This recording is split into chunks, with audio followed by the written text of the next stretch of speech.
Ассалаумағалейкум құрметті көрермендер, сендермен бірге мен Қазеки.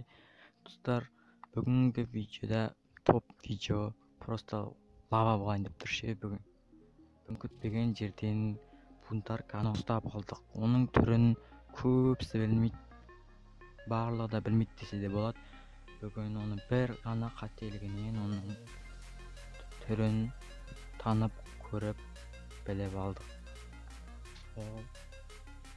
2000 алмазға прокачка конкурсын ұйымдастырып жатқан болатын. Осы бунтарка деген группасында 2000 алмазға прокачка жасап жатты.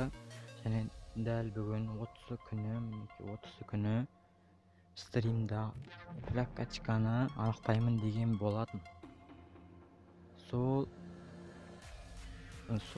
стримда байқаусызда өзінің түрін көрсетіп қойған болатын. Мінекей, жоқ. Мынау точно солма. Точно солмайм. Шок болып қалдым ше. Лайктарыңызды басыңызды, комментарияларыңызды жазыңыз. Бунтарканың өзі айтқан болатын. Мен 150-160 мың подписка болған кезде өзімнің инстаграм парақшама салып көрсетемін деген болатын. Соған орай өзінің инстаграм аккаунтын ашып қойды. Оған подписчикті жинап жатыр. Егер де осы видео ұнаған болса, лайк бас, комментарияң жаз. Мен осы бунтарканы точно осы емес екенін білмеймін. Бұл емес болуы мүмкін, 100% гарантия айта алмаймын.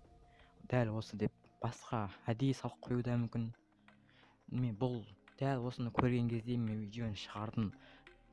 Монтаж өте қатты дұрыс емес енді. 30 минуттың ішінде жасап бөліп шығарып жатырмын. Осы видео ұнаған болса лайк бас. Давай, келесі кездескенше.